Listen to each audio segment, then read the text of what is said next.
Good evening, everyone.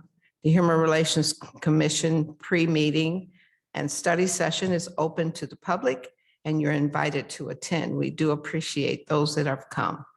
At this time, we'll have the roll call. Mayor Sword-Heath, Present. Commissioner Bernard, Present. Commissioner Ramos, Present. Commissioner Patton, absent. Commissioner Cavazos Frank, present. Commissioner Boone, absent. Commissioner Barron, absent. Commissioner Carter, absent. Oh, Commissioner Horvat, present. All right. Thank you so much for that. For those that are absent from us tonight would be Commissioner Lindsay Patton. She will be excused. She's supposed to be on video with us tonight. Commissioner D'Angelo Boone is present, and we thank you. And Commissioner Barron contacted me. He is again asked to be excused. He's working. And Commissioner Carter is still doing school. So he's an excused absence. So when we get to the 7 o'clock meeting, we will excuse these absences from our meeting tonight. All right, our next part of our agenda tonight is the March pre-meeting and the regular meetings for March 22nd. We will be voting on that in the regular meeting. We were not able to have our meeting on last month because we had no quorum present. So for the records, we will be discussing that in the regular meeting. So we need to vote on that later. At this time, we'll take a treasurer's report from Commissioner Boone.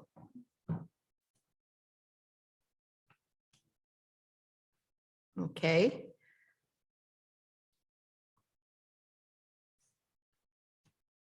Well, you can just say it's the same as for the last few months. The finances for the HRC are the same. Nothing's changed. Okay, that's acceptable. Thank you, sir. Old business, our subcommittee committee meeting update on the complaint information. 3 of our subcommittee members are present, and what we're going to be discussing as part of this, we do have copies for each of you, but I didn't want to pass it out right now because I don't want you, I want you to be able to hear what we have to say before we pass the report out to you. We did come to a conclusion. We're not going to discuss the conclusion at this meeting, but in between, I want you all to be able to read the report in total if you could, and then we can have a better discussion at the 7 o'clock meeting. Is that okay? Everyone? Okay.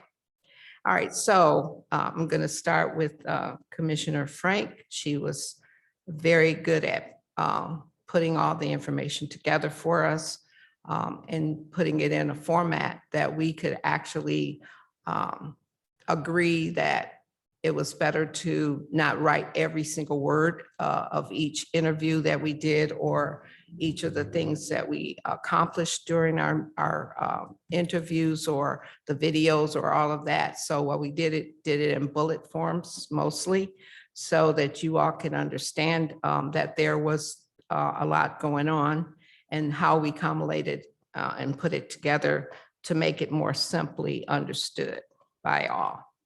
And so at this time, I'm going to ask Commissioner Frank if she would start us off on some of the things that you did and that we did as a committee. Okay, so the first thing we did was reviewed all of the media that we had available. So that was the 911 call, the body cams. Yeah, I think it's on. The body cams and then the hotel security footage, we did get a video from one of the complainants, but it was an incomplete video. It didn't really show a whole lot, but I still listed that as we were able to look at it. And then we conducted the in-person interviews with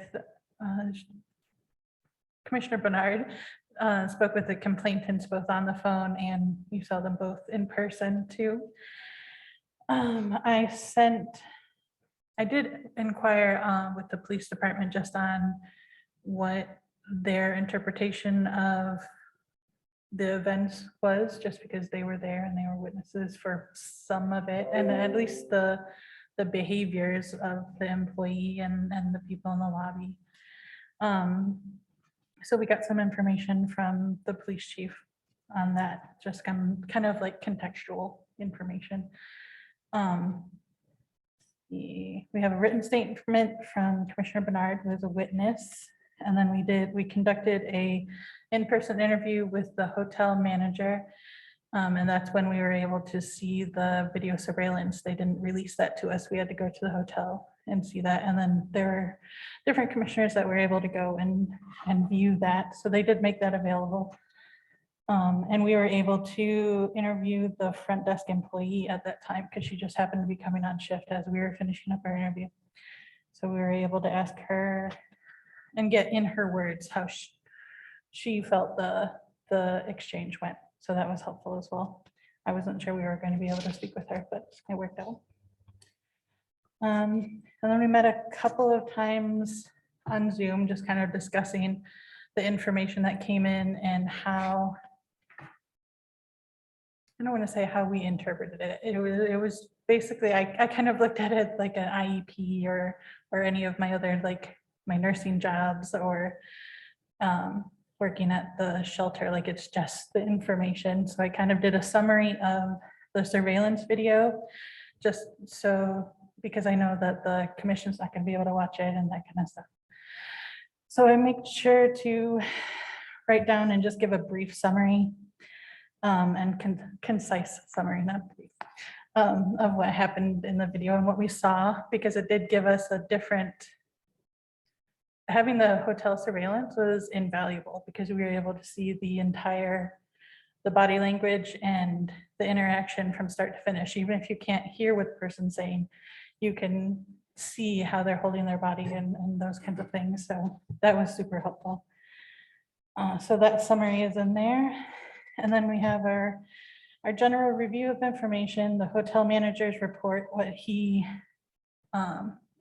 his explanation for some of the things that happened in the video that caused some questions. So he gave us some explanations about what their policies were and what they weren't at the time.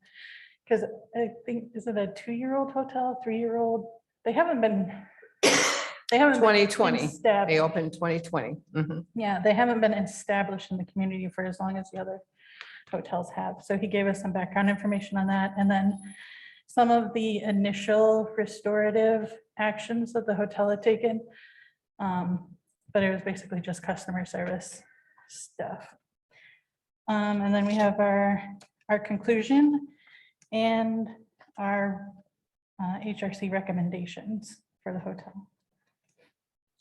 And so with that, did you all have any questions about the investigation itself, not the conclusion of it or what we're recommending, but did you have any questions about the video or about the material that we received? Because based on all of the information that she just talked about is how we came to the conclusion that we did, and or based on the interviews that we had and the conversations that we had.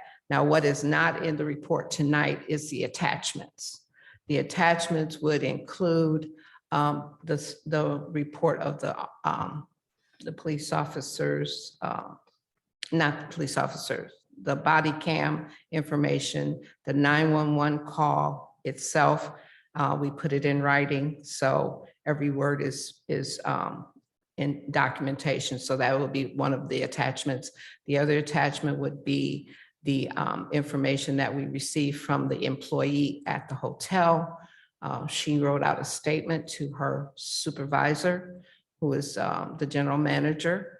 And with that, she also completed a little bit more information to us the day we met with her, because it did not clear up for us some of the questions that we had based on the video. So based on the video and based on her report, we had a lot more questions.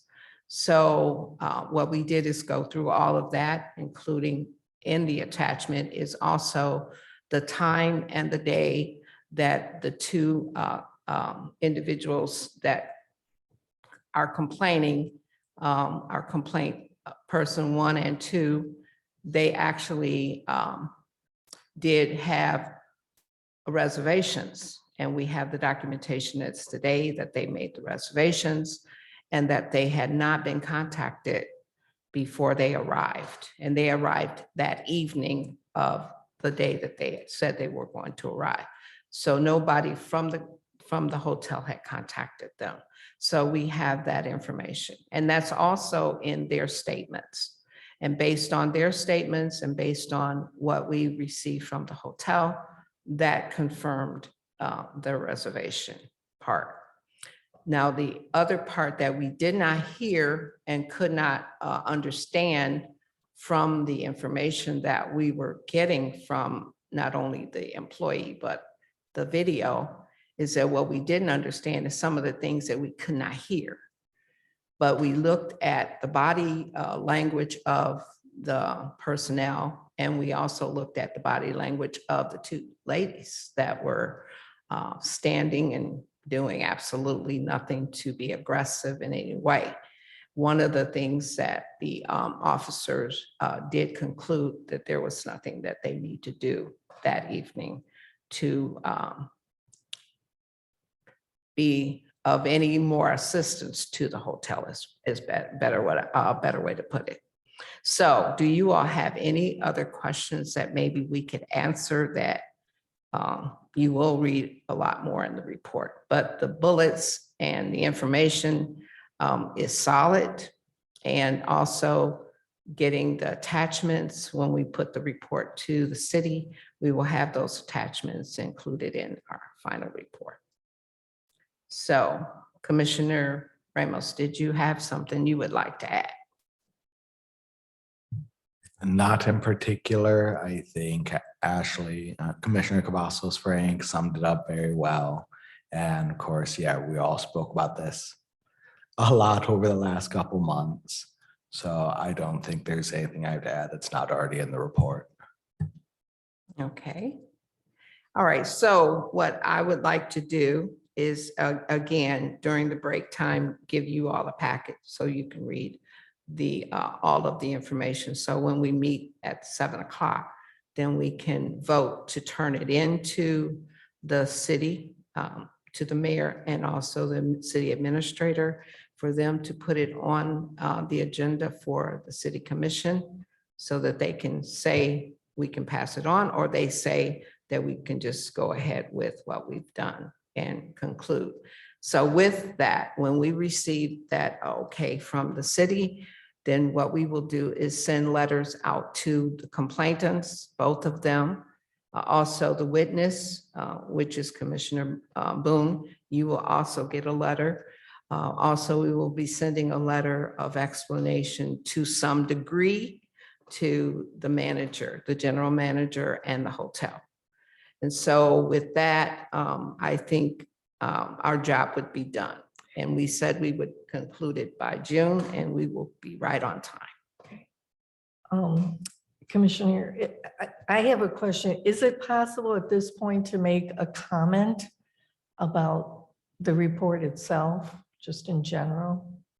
As long as it's not a conclusion, yes. Okay, this isn't a conclusion, but it's a thought Mhm. of perhaps we could do, or we could have looked at it in relationship to implicit bias, and do some education piece on that, even as our own commission, of what that means, of what happened, aside from the facts, but, you know, the indication of these two women standing there, if it was somebody else, would the reaction have been different? Like what happens internally with that employee, aside from the fact that she was alone or, you know, didn't know the rules and all that, but the reaction of these two women, of her to these two women, is there a sense of implicit bias because of who they are and what she thinks could happen?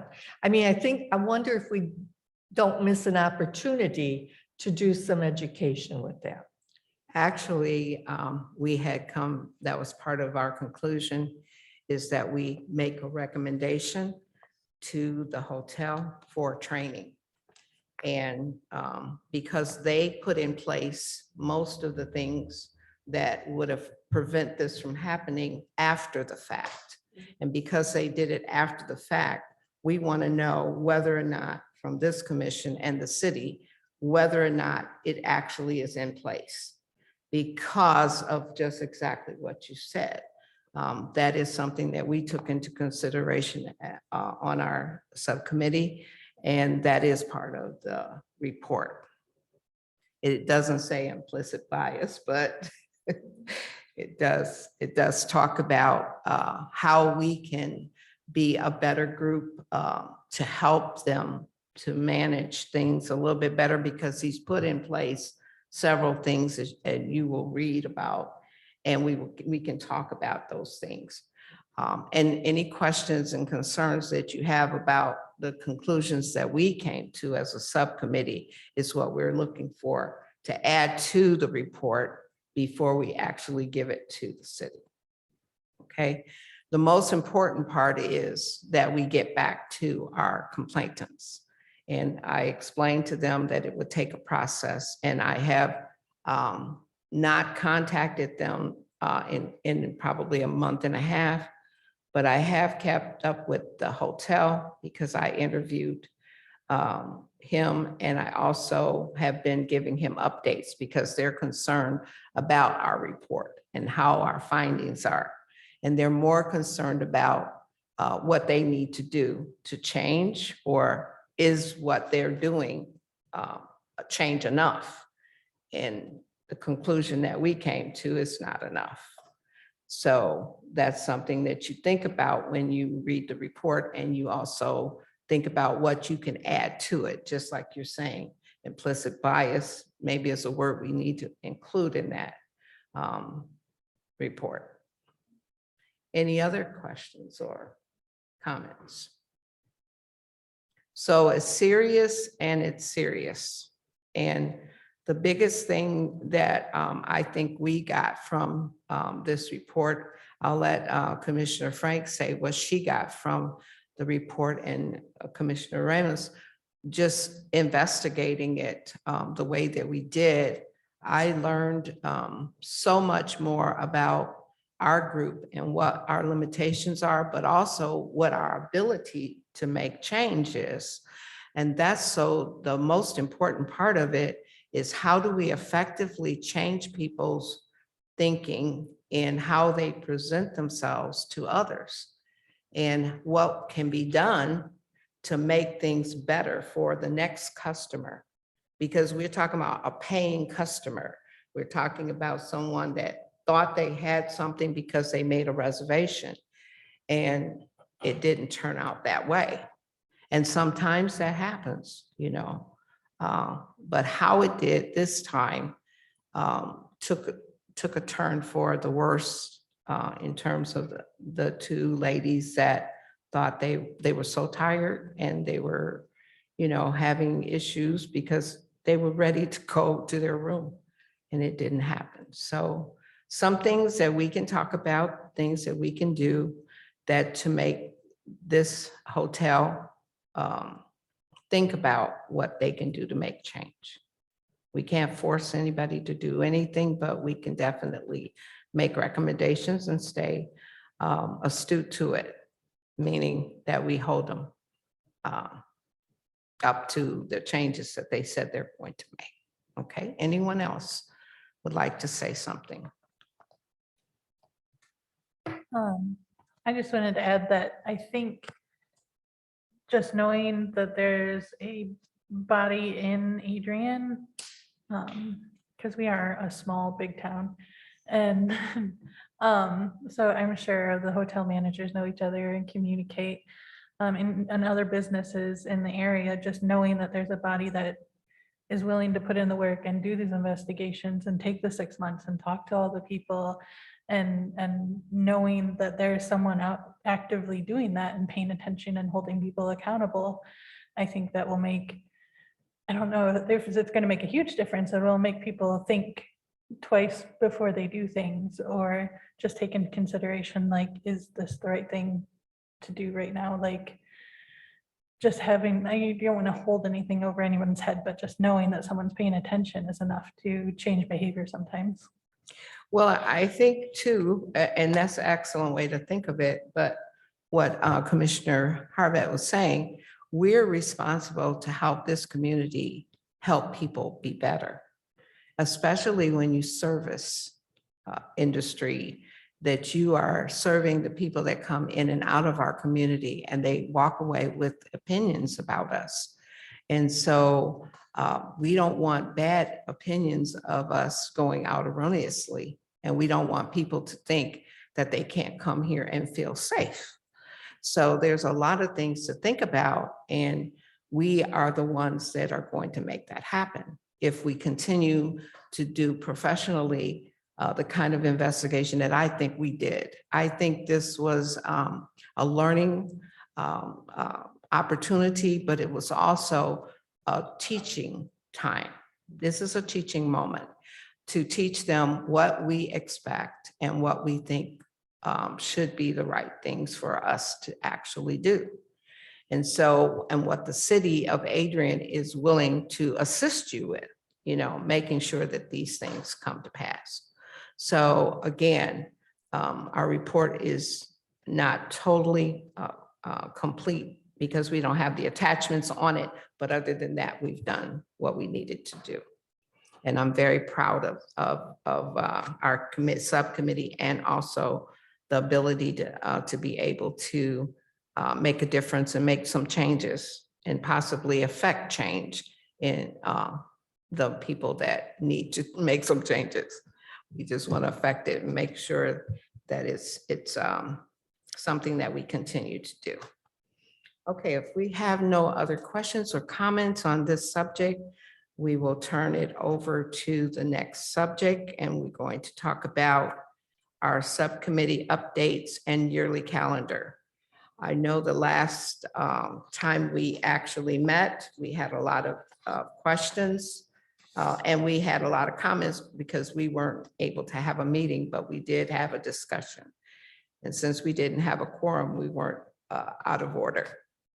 Another thing that I would like us to include in the next meeting is we have two things we need to add. We need to add our guests to our meeting. We have Commissioner Harvett is going to be introducing a new individual to our city, and also to the Dominican Sisters in Adrian. So I'm going to let her say that at the next meeting. Yeah. And so she's going to talk about that, but that's going to be part of our next agenda. That is not on our 7 o'clock agenda, but we need to put it on there. So that would be an inclusion. The other inclusion would be some of the things that we want to do from last month that we included in our discussion. We'd like to put that in place. So we are going to have to vote on that to make sure that that happens.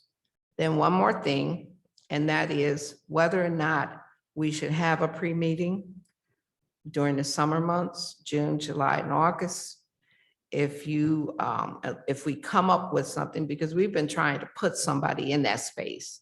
So far, they haven't gotten back to me. I've talked to the fire chief, and he was trying to manage getting his staff on board. He's got some new people coming in, and he's also got some programs that he's instituting and different things that they're doing. So it's kind of hard to to pin him down right now.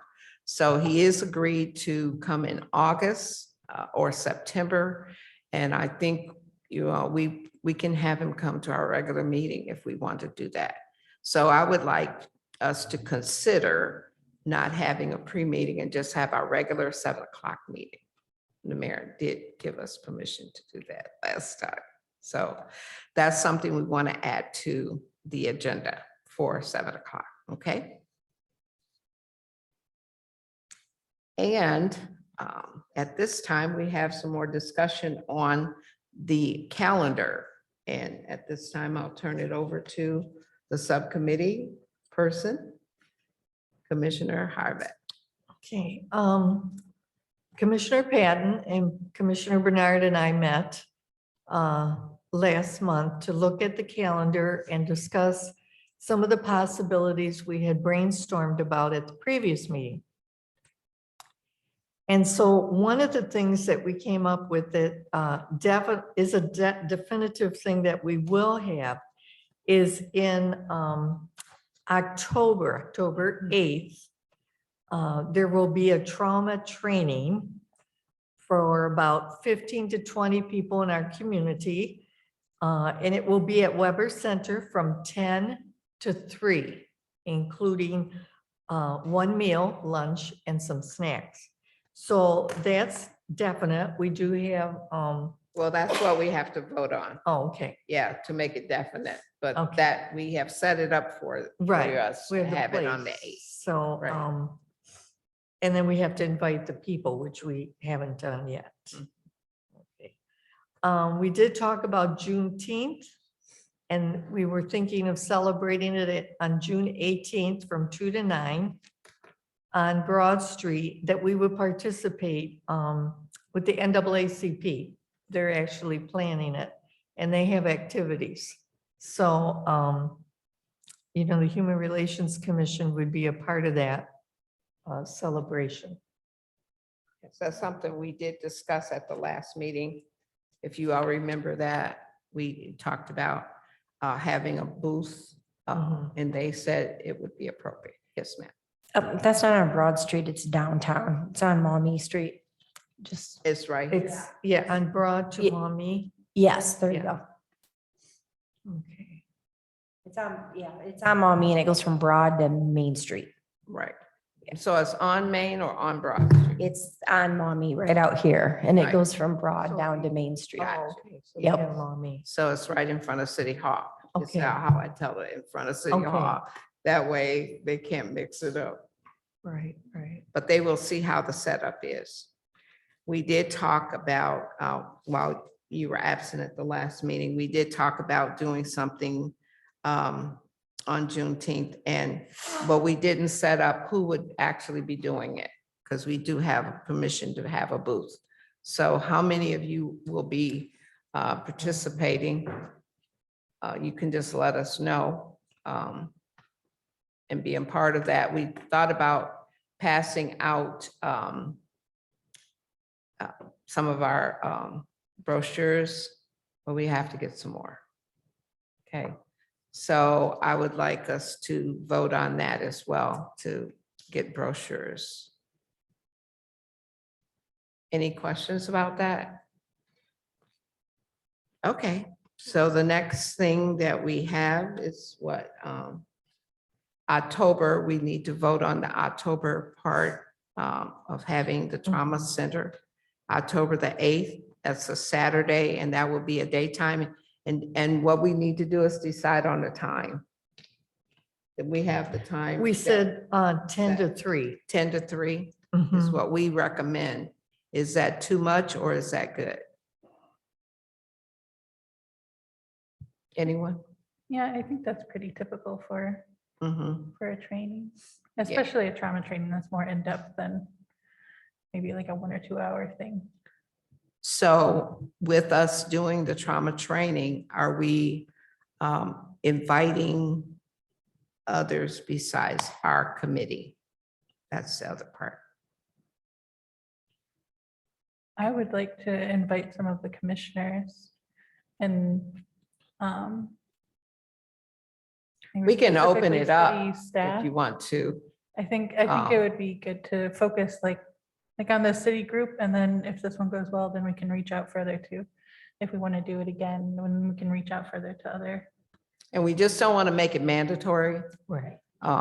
You know, we want to make sure that people want to be there so that we can, you know, get the best out of that training. Is there a way to incentivize it? Because I know, I mean, the pandemic has told us if we expect people to do something out of empathy, they're not going to most of the time.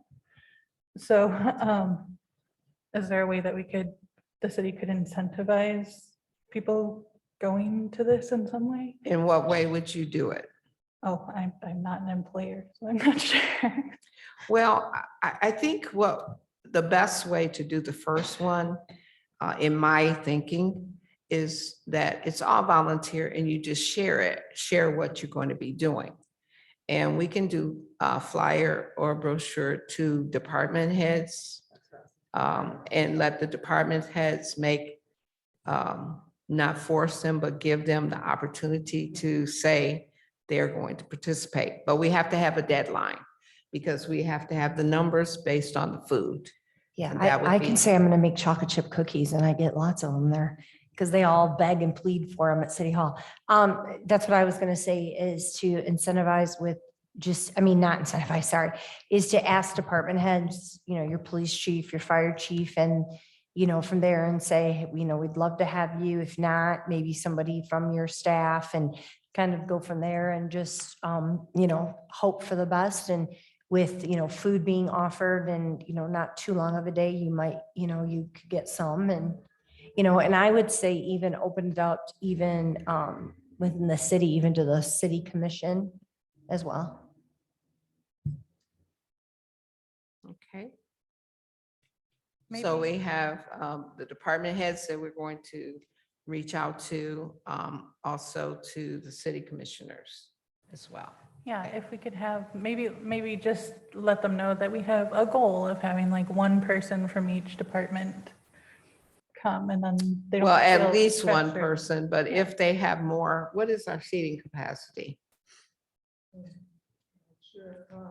What room is it? It's going to be, I think, downstairs in our garden level. In the So garden level, that can seat we feed it a lot. comfortably. Yeah, we can do comfortably. I would say the interaction maybe 50. We Or could. you could do more than that, but Yeah, you don't want to have, you don't want to have too many because you want to be able to have some rich interaction. So, And maybe just say, you know, especially those that interact quite often with the public, you know, should really, you know, this would be a great opportunity for you to get some training, you know, with your interactions with the public as well.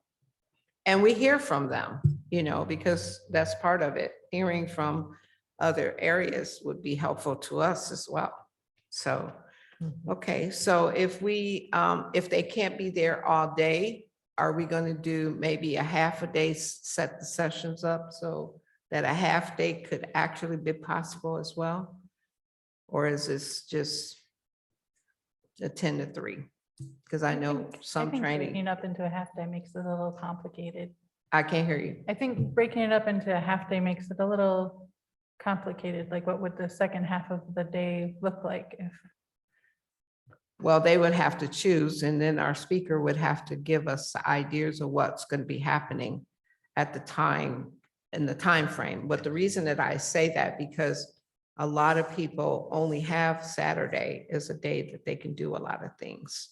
And if it comes to the point where they won't show up at all because they can't do a half a day or do part, you know, if we're willing to let them come to some of it, they may be willing to come again.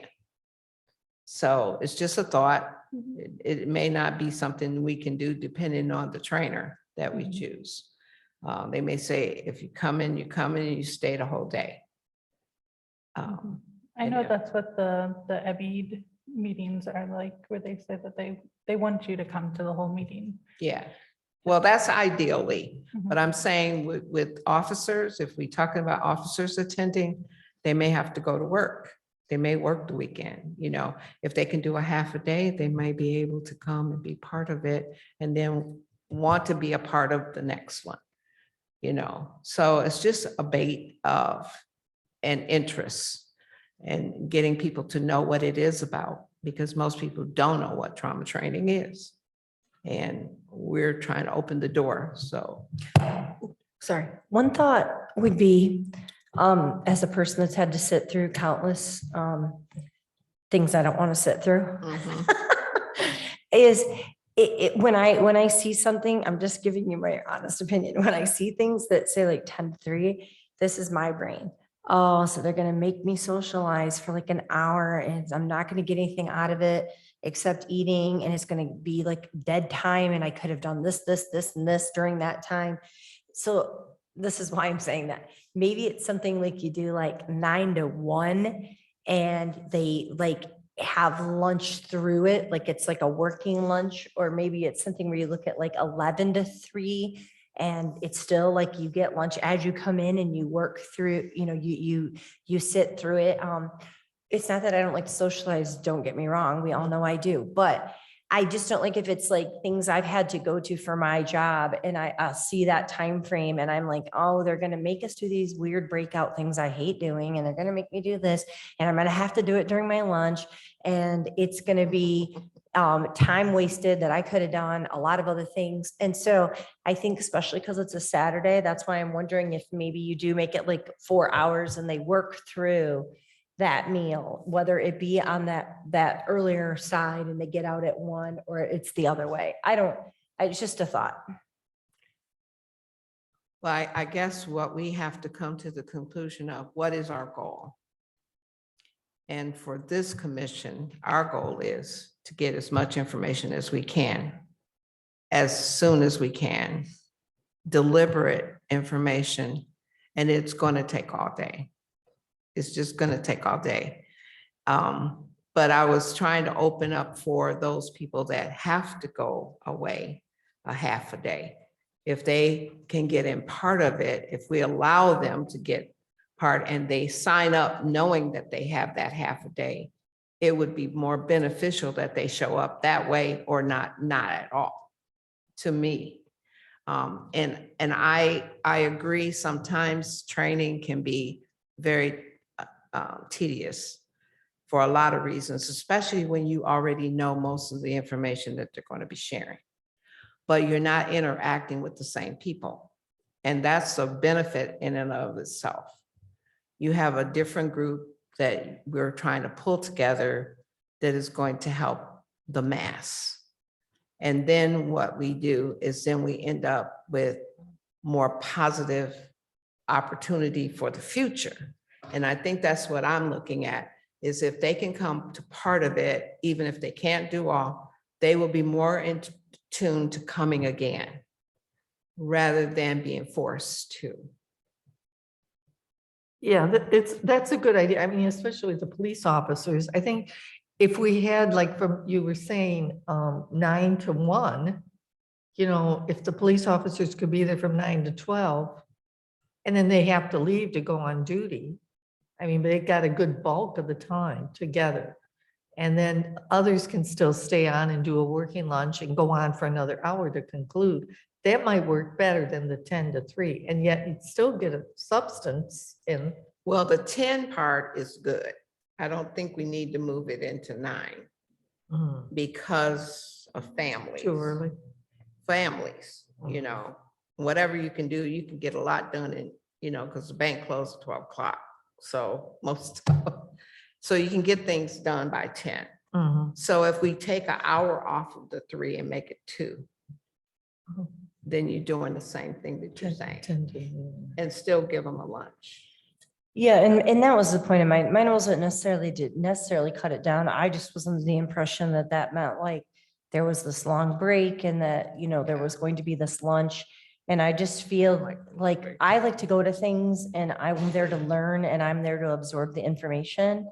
So I hate when they give me like a million breaks or they do that. I mean, I understand you have to have bathroom breaks and stuff, but I hate when like, I feel like, come on, let's go. I want to get more of this. Like, this is what I came for. Let's not do the other fluff and stuff. And so that's what I just was, that's why I was just saying that I'm that person that wants the meat of it and really wants it, you know, be more condensed and give me everything. Don't drag it out with a lot of extras.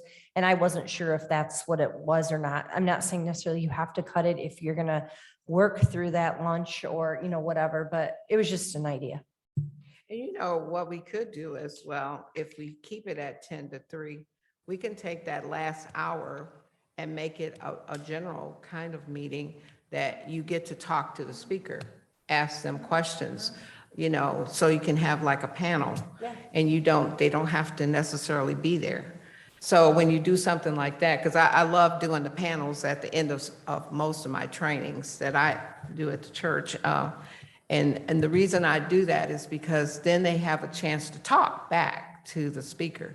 Well, and I like action items. And what I mean by that is I like even scenarios. Like I like to be given all the information and learn everything. And then, yeah, some of us don't like to be in front of other people, maybe acting it out, but I really like to be given like the scenario. And now, you know, Commissioner Cavazos Frank is going to act like the person coming in off the street, you know, with this trauma coming to pay their water bill. And now I'm going to be the person that is taking the water bill.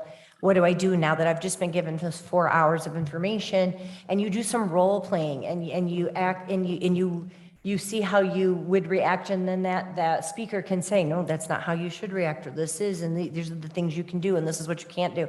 Because honestly, most of us learn better from like doing as opposed to listening. Active learning. And, you know, it's that active learning. And I think if you say, you know, like maybe that last hour is going to be dedicated, not just maybe to questions, but maybe there is going to be some role playing and learning how to do it that way.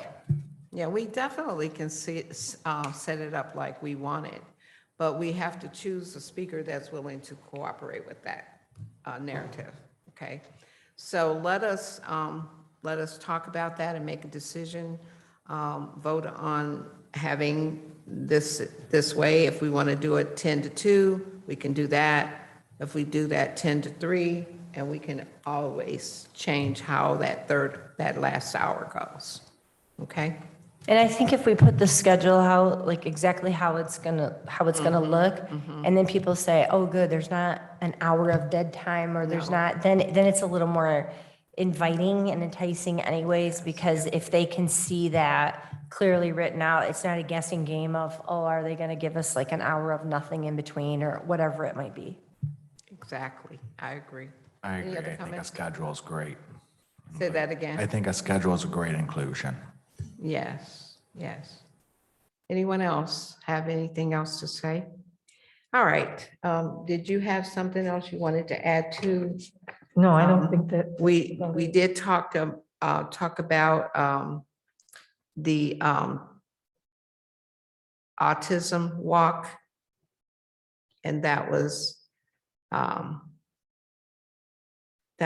Lindsay. So you all have in October, that would be October the 2nd. It's Alzheimer's. Alzheimer's, I'm Mhm, sorry. Yep. Alzheimer's walk at Adrian College.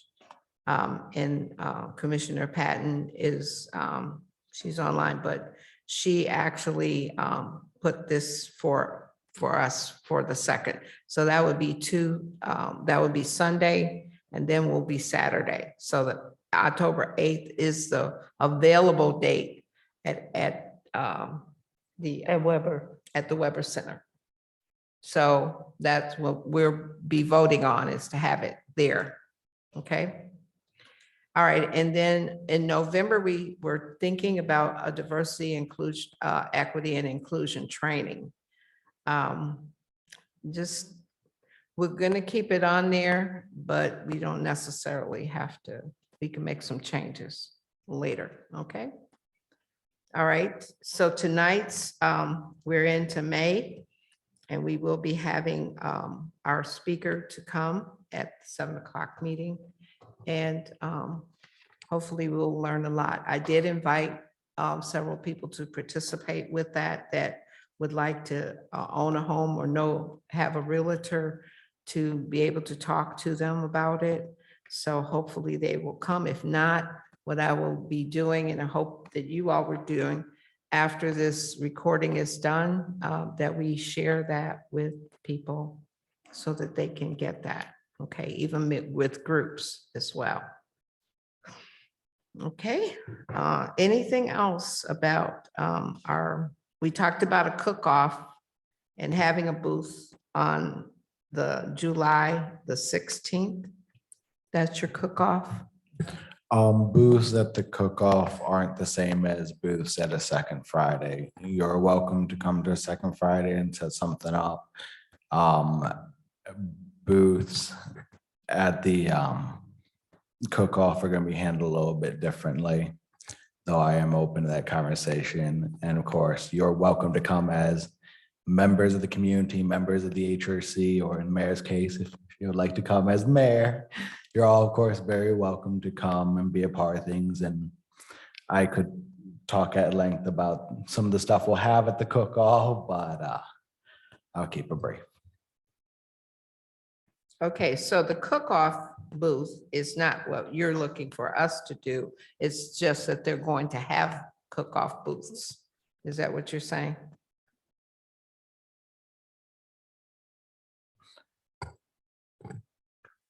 Okay, so normally I open invitation to come to second Fridays. That of course still stands. We're happy to give you a table if we have any room, and we usually do.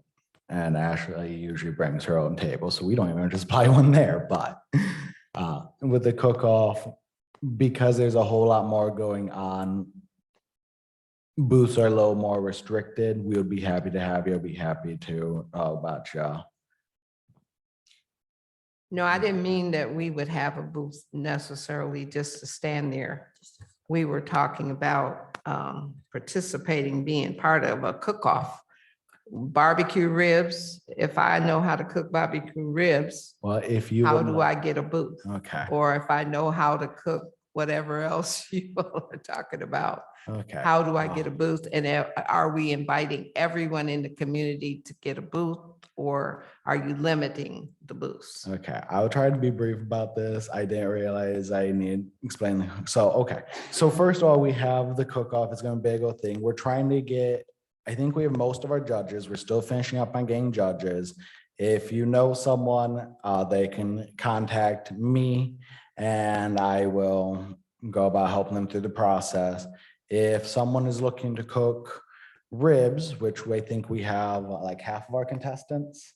Okay, so we still have like half of our contestant options open. So yes, if you know someone who cooks ribs, we would definitely be interested in hearing from them. Of course, they have to use our ribs and our stuff there, the whole thing about that. But they can contact myself or D'Angelo and we'll help them through that process. There's an application process. And we're looking to fill those up. And then for the desserts, I think we're also only about half full there. So again, if you find someone that would like to desserts, we'd be happy to have them. Now, if you're any of these contestants, besides the judges, because the judges aren't contestants, but if you're any of these contestants, you will have to use our resources due to some of the guidelines and prepare it basically there for a thing. You'll be getting quite a bit, so plenty to feed numerous people. First, they would all get first a couple pieces, so like 2 pieces of ribs, 1 dessert is taken to the judges. Each judge gets to taste some and judge them. And then after all the judging is done, before the winner is announced, we also begin the community choice. So we'll be selling tickets. Each of these tickets can be used to redeem 1 dessert, 1 rib from one of the contestants until they run out or until we run out tickets. Hopefully we run out tickets, but I doubt that's gonna happen. I don't think we have enough ribs for that. But so then the contestant who is getting the tickets for a rib or whatever, we'll keep track of these tickets. At the end of that period, we'll then count up the tickets as well and have 2 different two different sets of winners, one by the judges and one by the community choice. And besides that, if you don't want 20 ribs and like some hot dogs or something, we will have those available as well. So for any of the contestant stuff, either myself or D'Angelo need to be contacted to move you through the process. And for any extra help down there, we would love some extra help. Of course, we'll be manning a hot dog thing. We'll be manning a few other tables. So if you want help as far as that, we'll be happy to have you. If you would like to just come down and show some appreciation for the community being out there, we'll be happy to have you.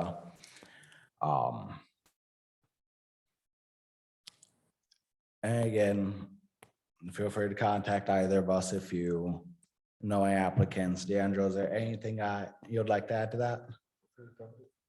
Okay, I guess he has nothing, so I must have done pretty decent. Okay, thank you so much for that information. We don't need to do the overview of the home ownership seminar. That was in March. We did talk about that afterwards. Then the new business is the next pre-meeting agenda speaker, if we want to have that, and maybe that will change if we don't have a pre-meeting. So we'll move forward on that.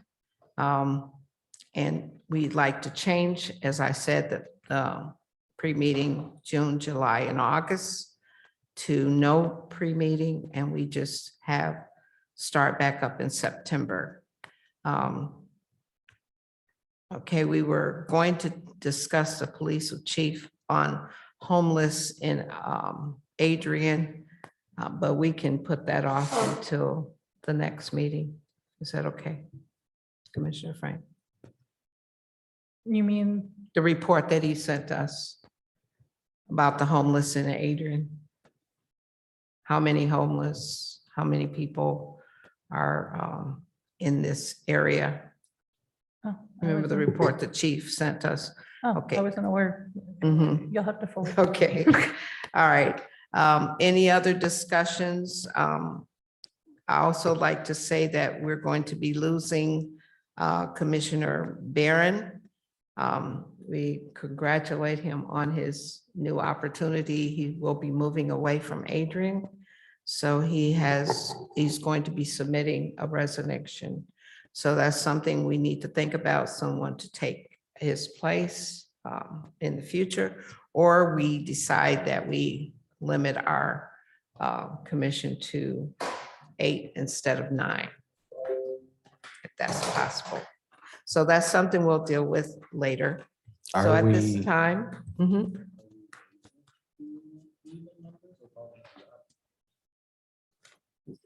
it's supposed to be odd, yes.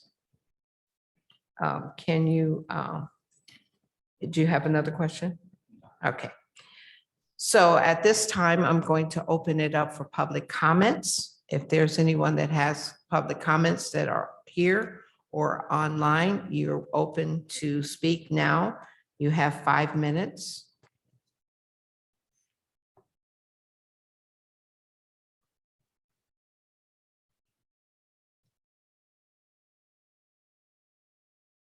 Hearing no comments, are there commissioner comments?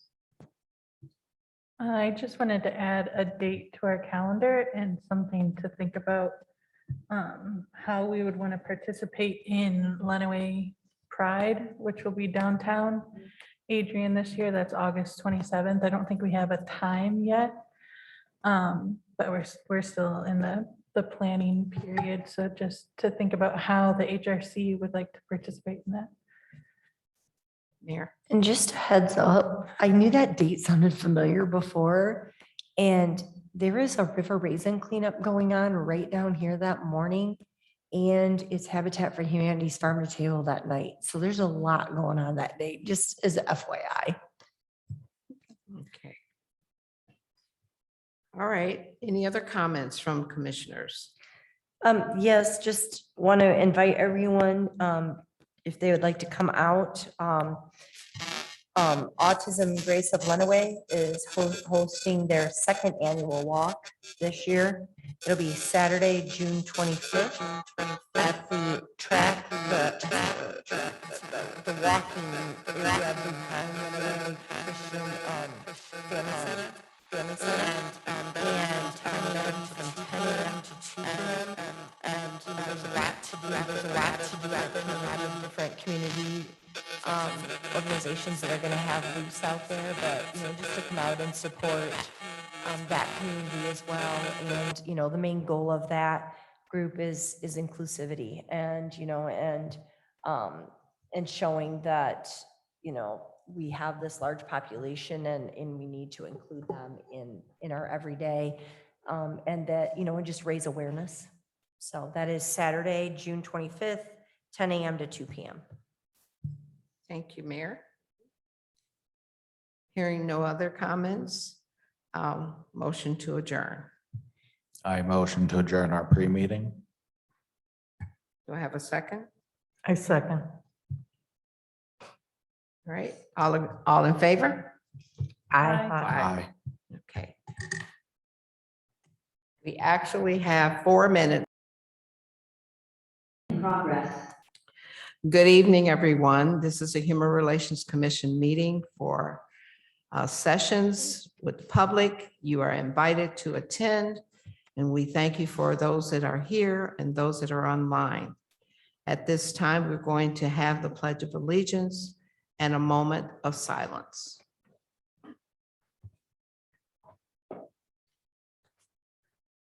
I pledge allegiance to the flag of the United States of America and to the republic for which it stands, one nation, under God, indivisible, with liberty and justice for all.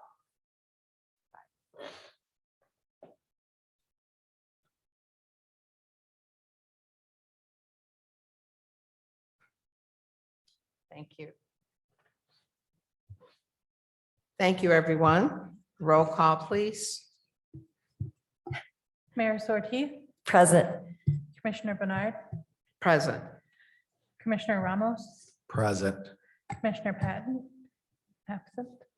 Commissioner Cavazos Frank, present. Commissioner Boone, Present. Commissioner Barron, absent. Commissioner Carter, absent. Commissioner Harvat. Present. Thank you. For those that are absent, I need a motion to excuse. Motion to excuse Commissioners Patton, Barron, and Carter. I second. Roll call, please. Mayor Sortie, Yes. Commissioner Bernard, Yes. Commissioner Ramos, Yes. Commissioner Cavazos Frank, yes. Commissioner Boone, Yes. Commissioner Harvat. Yes. Unanimous. All right, we have the minutes for our pre-meeting of April the 26th, 2022. Because we did not have a meeting in April, that we did not have to approve that. So what I need is a motion. Because of no quorum, we were not able to meet in April. So for both the pre-meeting and the regular meeting, I would like a motion for us to accept the minutes for the meeting for April 26, 2022. I motion to approve. Actually, it's the March. It was a March meeting. I'm sorry. Instead of the April meeting, it would be the March meeting, pre-meeting. I motion to approve with the correct wordage of March. Waiting for a I second. second. Motion to approve has been, we'd like a vote, roll call vote.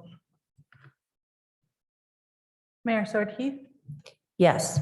Commissioner Bernard, Yes. Commissioner Ramos, Yes.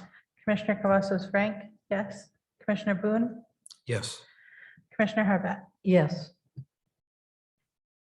All right, approval for the regular minute meetings for March 2022. I need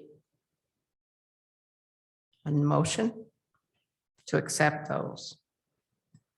I move to accept the regular meeting minutes for March 2022. I second the motion. Roll call vote, please. Mayor Ortiz, Yes. Commissioner Bernard, Yes. Commissioner Ramos, Yes. Commissioner Cavazos Frank. Yes, that's me. Commissioner Boone, Yes. Commissioner Horvath. Yes.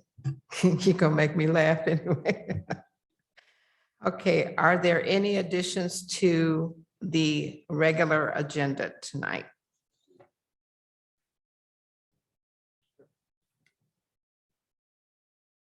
The regular meeting agenda? We are adding to that addition? Yes, you can do them all at once. Yes. All right, I motion to add the following additions to the agenda for our regular meeting today. To vote on the November 6th conclusionary report to go to the city commission, and to vote on not having pre-meetings for our June, July, and August of 2022. And also are we adding Commissioner Harvet's guest Yes. as well to the agenda? All right, so to add those three things. I second that. Roll call vote, please. Mayor Ortiz, Yes. Commissioner Bernard, Yes. Commissioner Ramos, Yes. Commissioner Cavazos Frank, yes. Commissioner Boone, Yes. Commissioner Harvath. Yes. All right. Approval of the regular meeting agenda now. Need a motion?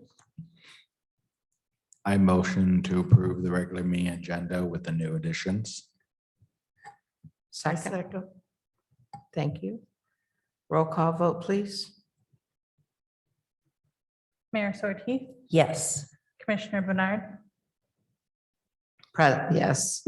Commissioner Ramos, Yes. Commissioner Cavazos Frank, yes.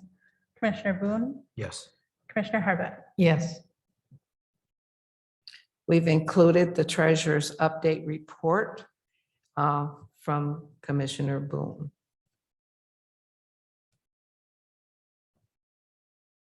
Report for the treasurer. Treasury reports that finances are the same. Thank you. No changes? Thank you. Approval of the treasurer's report as the same. We need the roll call vote, please. I motion to approve it. I Thank second. you. Roll call.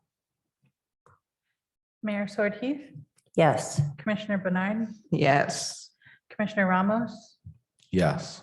Commissioner Cavazos Frank, yes. Commissioner Boone, Yes.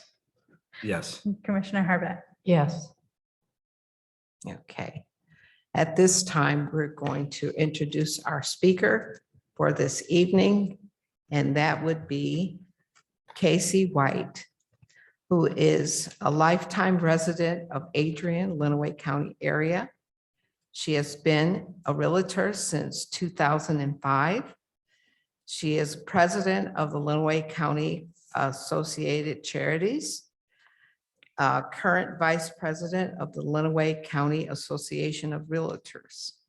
She's a member of LCAR, which is the Lenawee County Association of Realtors, Diversity, Equity, and Inclusion Committee, Housing Committee Chairperson of the Lenawee NAACP, and Juneteenth Celebration Committee member. She is quite involved in this community and has been most all of her life.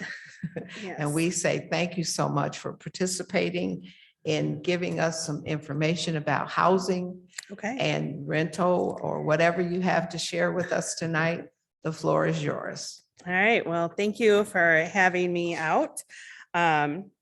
I was asked to come in and talk about maybe the real estate market, the local real estate market, the rental market, what buyers can do to maybe make a plan, some things to think about, and also maybe what could the city do. So currently we have 34 homes on the market in the city of Adrian. And they range in price from $35,000 to $450,000. The average price right now is $168,000.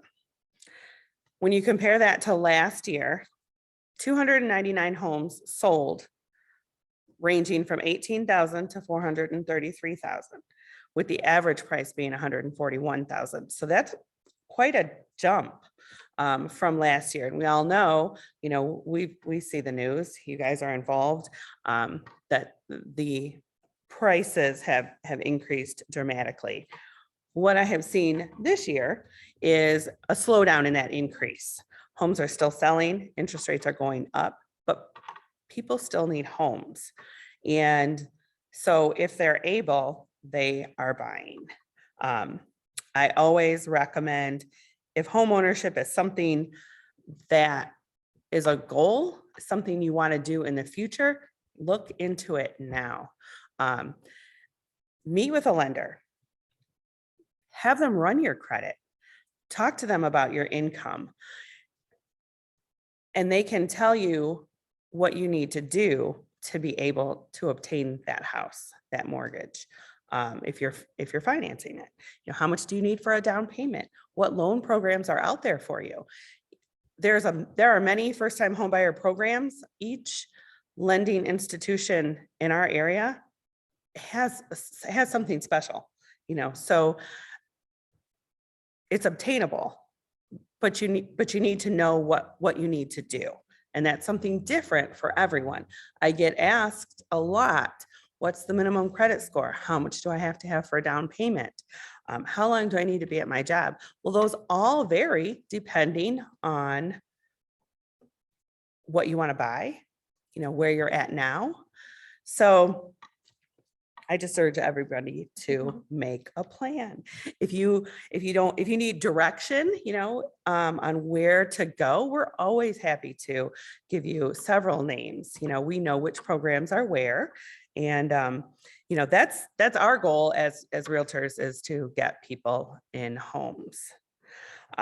When we talk about rentals in the city, there's a shortage. We hear that all the time. I can't find a rental. As realtors, we get calls daily. Do you have any rentals? Most landlords in our area, we're a smaller community, so they're not using us to list their rental homes. They can do that on their own, and not have any problem because everybody's flocking to them. So we don't always know, unless they're our own. There are several realtors that have rentals.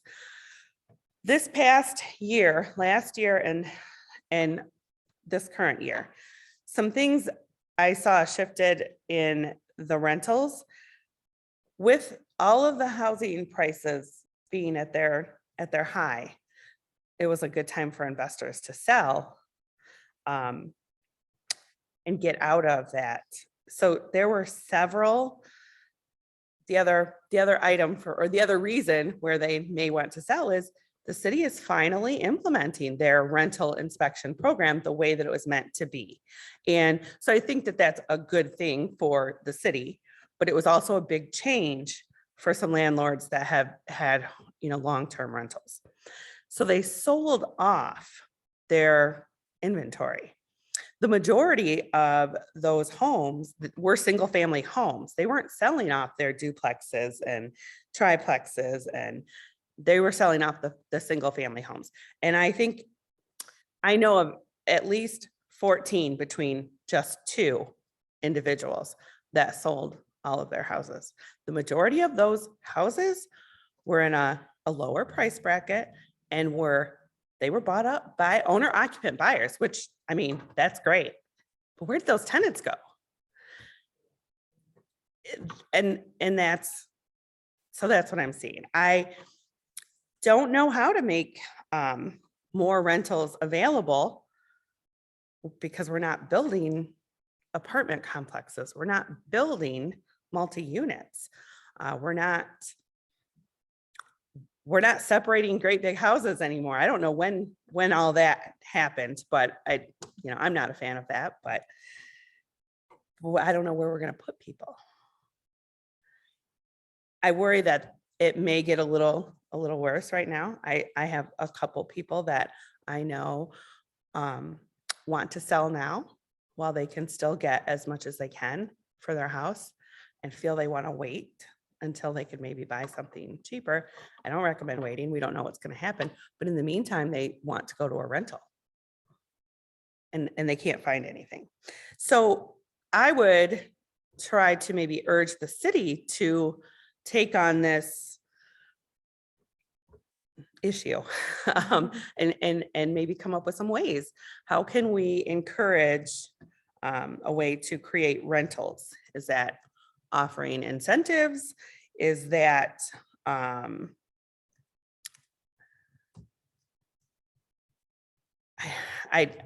just at a loss. I mean, if we offer incentives, we also don't want them to be, we don't want it to be taken advantage of. So we'd have to put things in place to make sure, I guess. Maybe you get an incentive, but you have to keep the rent at a certain level so that it's attainable. I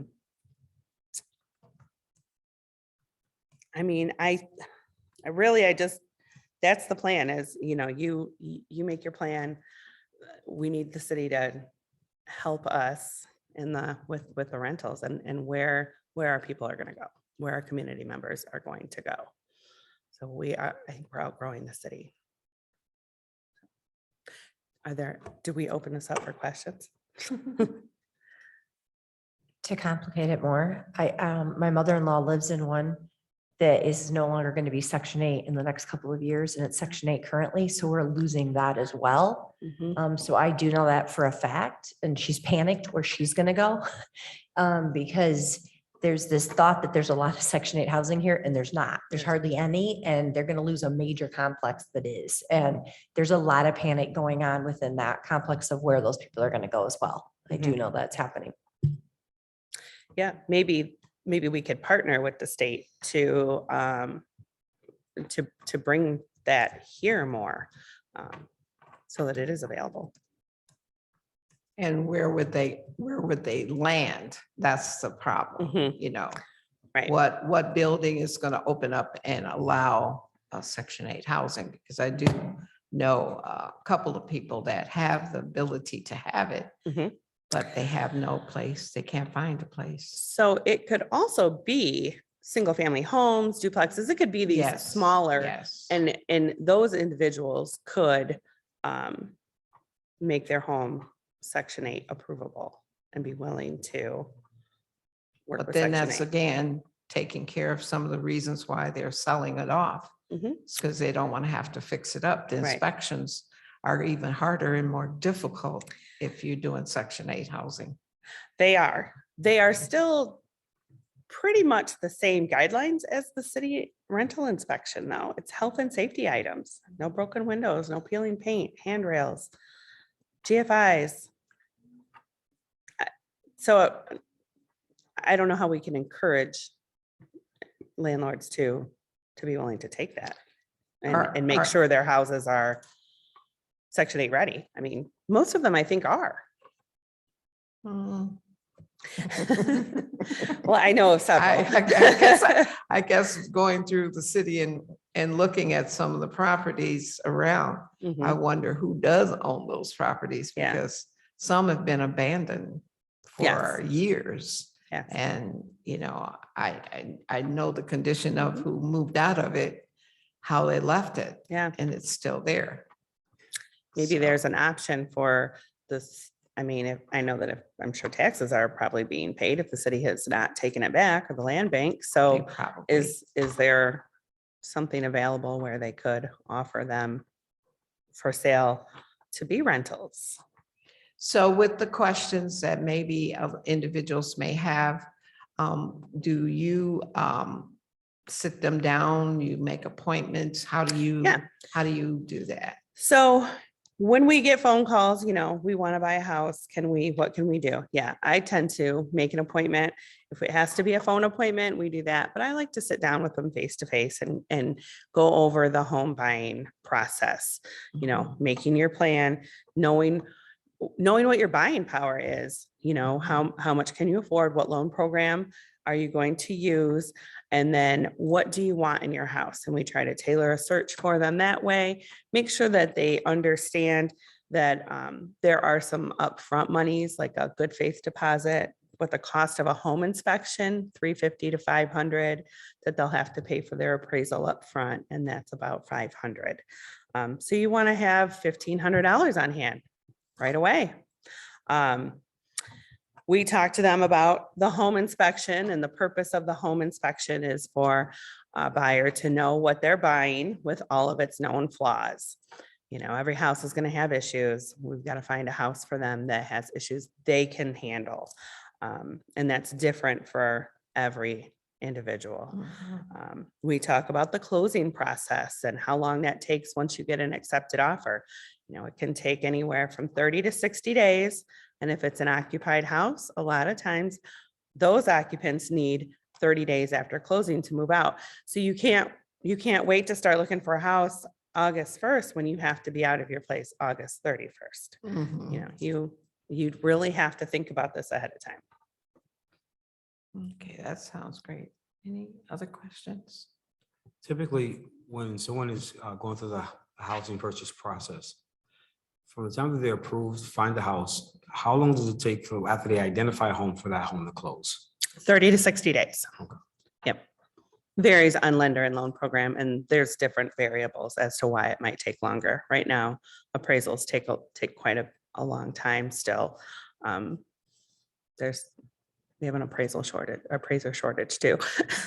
And if the individuals are pre-approved by a bank, is the process for you different? No, because they're already ahead of the game with having that plan in place. So we meet with them and finalize kind of what they're looking for and just get things rolling. Okay, sounds good. Anybody else have any other comments? I'm so grateful for you explaining it, because what we are doing is also recording it. And hopefully we will be able to share this recording of the information that you've given us. I did want to ask the question about the 14, is it 14 homeowners? No, that's 2 homeowners with 14 different homes that I 2 homeowners specifically know of. Yes, with 14 homes that they all sold. Yeah, they sold. yeah. And are the people displaced already, or? Yes, in the so this was process all of being- throughout last year and the beginning of this year. Okay. So Okay. yes, Okay, I'm assuming that they have found housing. I'm hoping that they have found and I housing. see why the city is losing citizens. Yeah, and maybe another avenue is for the city to offer some sort of incentive for home ownership, and maybe get some of the tenants into ownership. Maybe there's a matching fund or a down payment assistance, something along those lines. And I think the biggest deterrent I've ever heard for people saying, well, I can't get a home, is down payment. Mhm. Literally, that is the biggest deterrent, because they just don't have that money for that down payment. When you are renting, you're paying a lot, and it's hard to save that. So yeah, if we had more programs out there, FHA is a 3.5% down payment, but if you're buying, $150,000 house, you need about $5,000. I think I remember in, for the premier homeownership Mhm. seminar, their program, you don't necessarily need a down payment. I know there are like They can work stipulations through. and stuff, like that, Mhm, but they can mhm. work with you. Mhm. And that was something that was, it was Healing. mind blowing for me, Mhm. because we sold our house, 10 years ago, and we moved downtown here, and we've stayed in this apartment downtown here because literally everything has just risen and risen and risen. So why would we pay Mhm. twice our rent payment for a home that's Mhm. not even available? But knowing, and I know that a lot of people that are renting, like you were saying, is just trying to figure out how am I going to pay my rent and save up all of this extra money in order to get a Right. house when I already have a house. But I Do- think that the Premier Bank was the one where they didn't need. Right. Yes, Premier Bank was the one, and yeah, they could, through the loan, pretty much cover everything. You might have to make some negotiations with who you're buying from once you get to that point, but Mhm. they can coach you through that and all that. Yep. And yeah, I can definitely confirm through my time renting that is expensive. In fact, regularly here at Adrian, it's more expensive to rent than to pay your mortgage. I will say that the city administrator, Greg Elliott, has been really big on, but hasn't really pushed it yet, but has talked several times about, bringing in that idea, changing the ordinance so that people can rent above their garages, or they can Oh. rent that garage, or, maybe it's a livable space, and bringing that back right now. It would take a lot of work to get it there, but he sees the shortage as well. And there's a lot of opportunity for that. And that would also be enticing for those wanting to buy homes, because now they can maybe have some rental income as well to help Yes. them. But it would also provide more rental units. And so that is something that he's already been discussing pretty heavily and is looking into. Yeah, So that would just as be- an FYI, yeah. that is. That would be a wonderful option. Yes, I do know a couple of homes on the east side that have actually turned a garage into an Mhm. apartment, Yeah. I know. smaller space. I grew up with my grandmother's house. She had turned her garage into apartments. Her basement was a separate apartment. Her upstairs was a separate apartment. She Yeah. rented them out almost exclusively to migrant workers and their families when they came into town. But I think that would be really helpful, because if it's just one person, you don't need an entire house. Right. And something I keep asking all the time, but I haven't gotten an answer. Well, I guess nobody's really thought that it was a great idea, but I mean, I keep throwing out there, and I watch all these shows, so I'm obsessed with tiny homes, but like the tiny home community, and I'm seeing them do that in Yeah. other areas where people, the rents have gotten really high, they can't afford to buy the houses. They're making these tiny home communities, and they're so cute, and so now they own a home, Yes. but it's just a tiny home community. And, I wish we could entice somebody to come here and find some land, and, there's probably available land. It may have to be cleaned up, but Yeah. like bring in the tiny homes, because I just feel it's a more affordable option to many. And Right. Maybe the city would attractive. let us put them in our backyards. My mother is on me to buy one and put it in my backyard.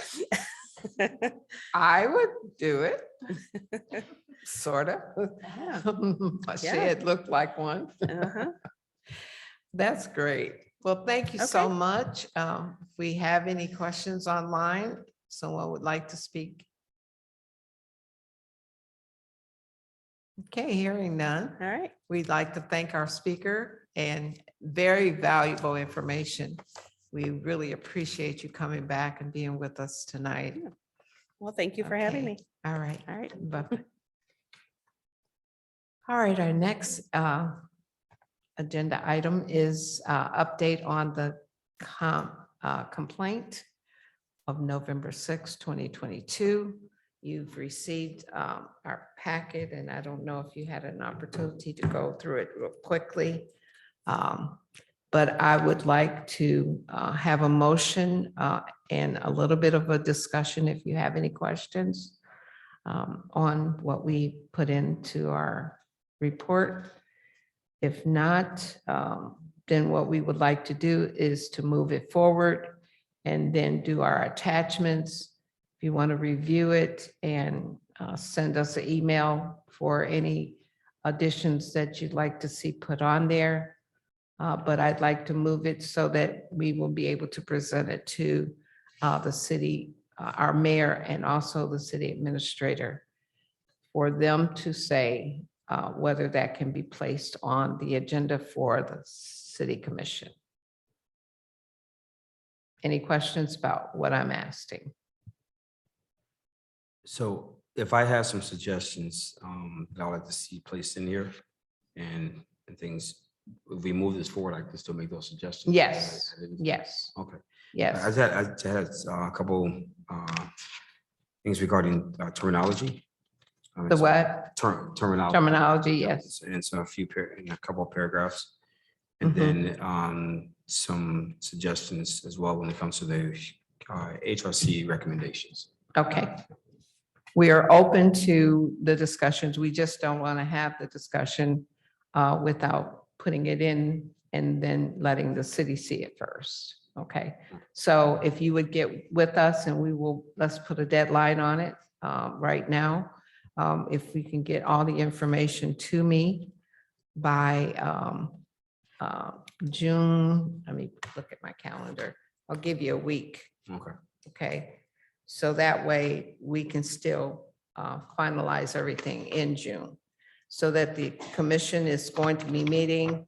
Hopefully, we would be able to be on their agenda by their meeting. Your meeting is the 19th, the 5th, the 6th and the 20th. Okay, so their meeting would be the 6th and the 20th. If I give you a whole week, we won't be able to get on to their agenda for the 6th, so it'd be the 20th. Okay, so if you can get it to me by the 6th, okay, by the 6th. Any recommendations that anyone would have, any additions you'd like to make, we'd be glad to accept that, okay? Okay. All right, so then the other thing is that this would go directly to our city administrator and our mayor. Then they would tell us when we can be put on the agenda. And hopefully we will be on the 20th, okay? So if we cannot be present for that meeting, please let me know because we should be present at the city commission meeting. So if they have any questions or concerns, then, and I don't know if they want to bring us to the pre-meeting first or what they want to do. But whichever way it is, let's put on our agenda the 20th until we hear differently.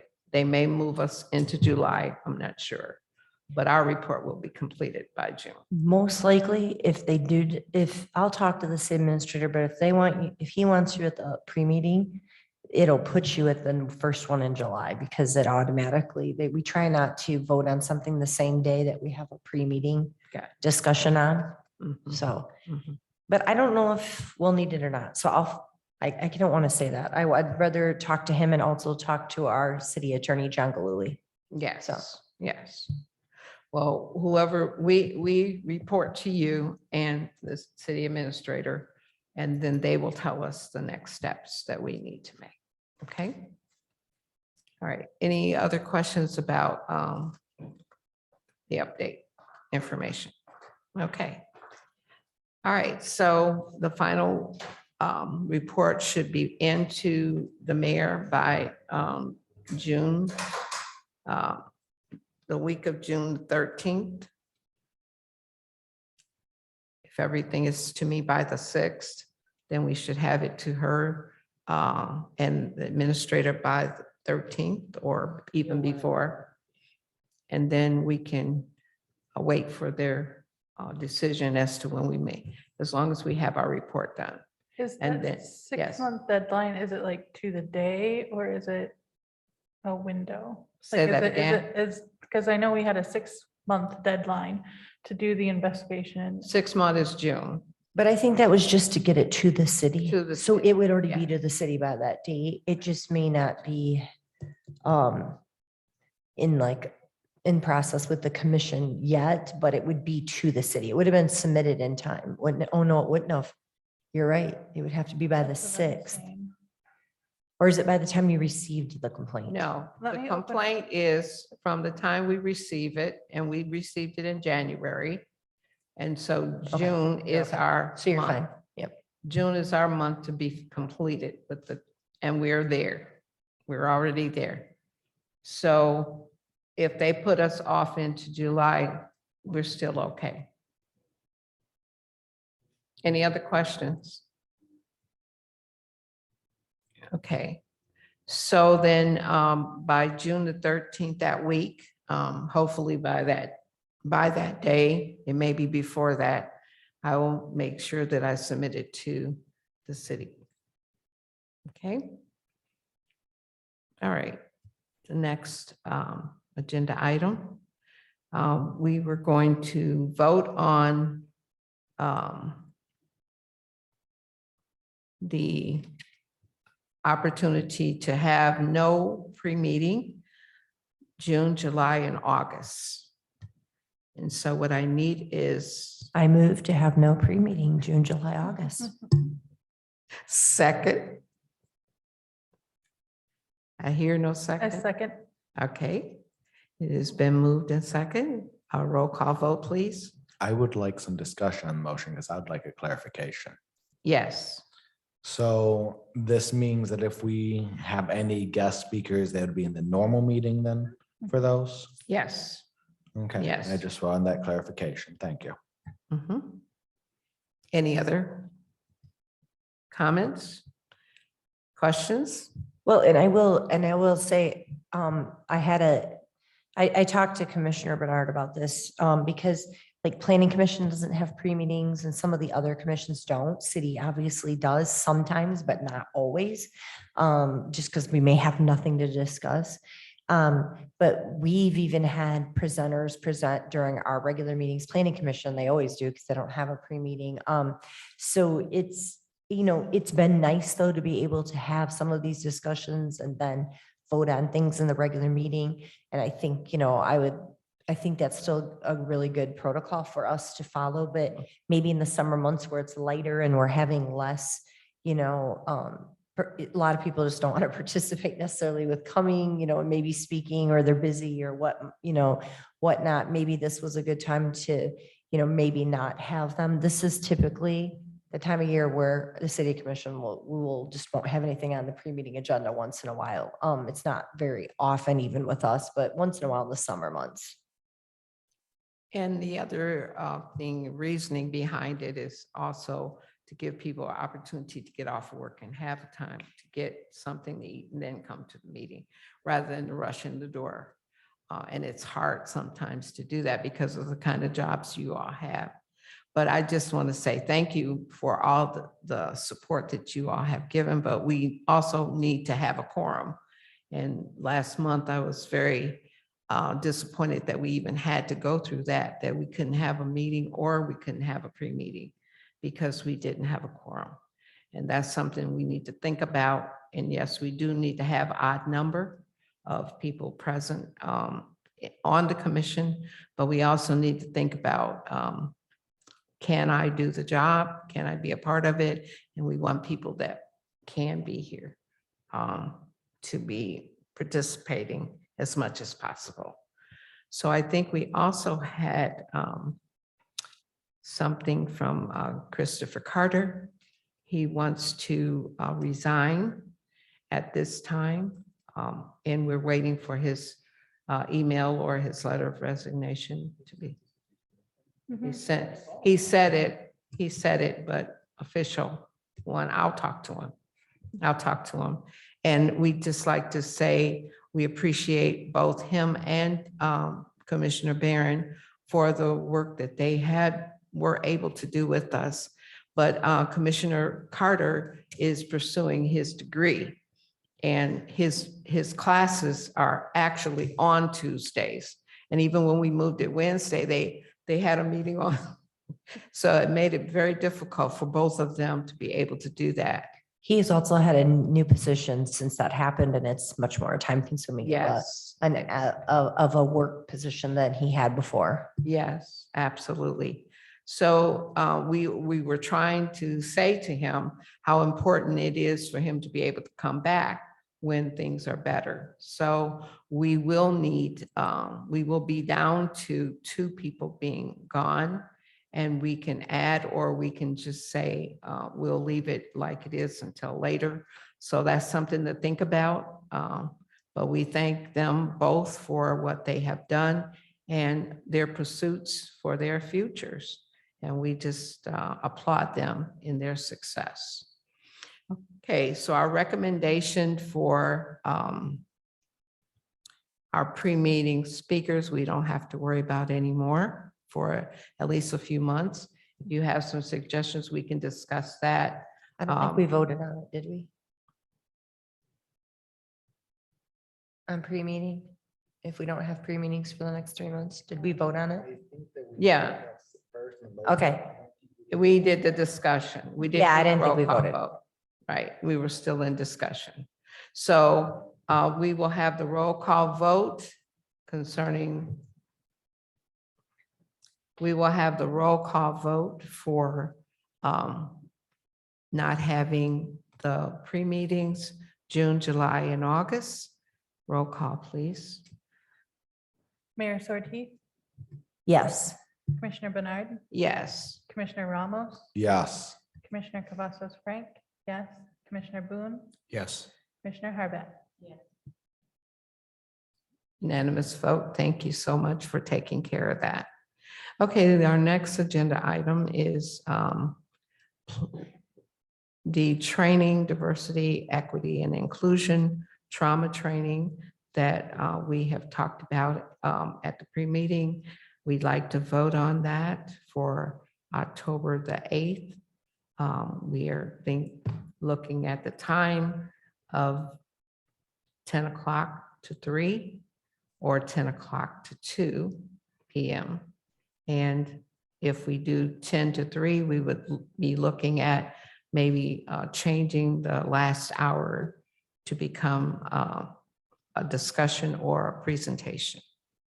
I'm open for a vote on nomination.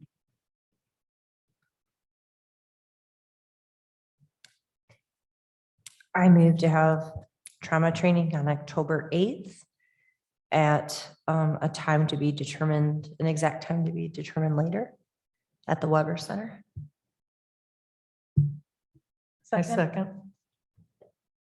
Okay. Our motion is to have October the 8th, time to be determined at the Weber Center. Roll call vote, please. Mayor Sorti, Yes. Commissioner Bernard, Yes. Commissioner Ramos, Yes. Commissioner Cavazos Frank, yes, Commissioner Boone, Yes. Commissioner Harbett. Yes. Unanimous vote. Thank you. The next is the next town hall meeting. We're going to have to think about that because we were thinking about having one around the fire department in September. And he is going to give me a date that's good for him and his department. He wants to introduce to us someone that is going to be a part of the community, a liaison person. So we are looking forward to the fire department bringing on more people to help our community and also to reach out to us as part of the Human Relations Commission and be a part of the things that we're interested in. So we're looking forward to that. And so we will wait until our next meeting and probably have some conclusions about September. Is that all right? Any other discussion about it? Planning the next town hall? Okay. All right, recommendation. We've taken care of the trauma training. And we talked about both of the commissioners. What I'd like to see, I did ask if they could come to one of our next meetings this summer and we can say goodbye to them before they leave. So Dylan did say he was going to try to make one of the meetings before he leaves. So we haven't taken him off the roll yet. Okay, as soon as I get the final thing and I turn it into the mayor, we'll finalize that. Okay. Any other questions or concerns? If not, I'd like to open it up. There was some changes to the agenda that we haven't done yet. We did Um, the vote for November. Because we didn't What do was it? the guest speaker. The guest speaker, we're going to do him. as soon as I finish the comments for the public first. Okay. Are there any public comments online as well? You have 5 minutes.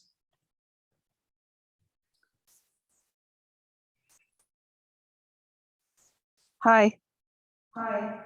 Hi, good to see you. Thank you. Good to see everyone. I would like to just Let us know say, who you are. Say who you are. I'm Lindsay Patton, 1338 West Maumee Street. I would like to say what a wonderful job the HRC is doing, first of all. And then second of all, I love the idea about the trauma training. The layout, Mayor Heath, you had a good idea in regards to the hours, the length of hours, like a 10 to 2 deal, and then a more hands-on type at the end. And Commissioner Bernard, I like the approach that you took in regards to, the half days. I think there was something to be said about that. And so we should be mindful of those folks as well. Ashley, excellent job with the incentives. I don't know how, but you do have something going with the incentives. I feel like that's the only way people are going to do something in the trainings, is if we give them incentives. So I like that idea. So everybody has a lot of positive things going on. I appreciate all the hard work everybody's doing. And we thank you for your comments. Thank you All for right, all the at hard this work. time. Thank you. At this time, we're going to turn it over to Commissioner Harvet, who has a very special individual that she brought with him today. And I want her to be able to introduce him. And if he come up and have words of expression. Okay, thank you, Commissioner Bernard. The Adrian Dominican sisters have been searching for over a year for a director of our Racial Equity and Cultural Inclusion Office. We decided as a general counsel to establish that office a little over a year ago in light of the situation in our country and also in light of the situation in our congregation and trying to respond to those things happening in our world. So we are proud to say that we have hired Kevin Hoffman, and he is our new director, and he has come from the city of Toledo. His whole story is an impetus for the dedication of his work with racism, diversity, and cultural inclusion. Kevin was born in Detroit during the time of the 1967 tumultuous uprisings.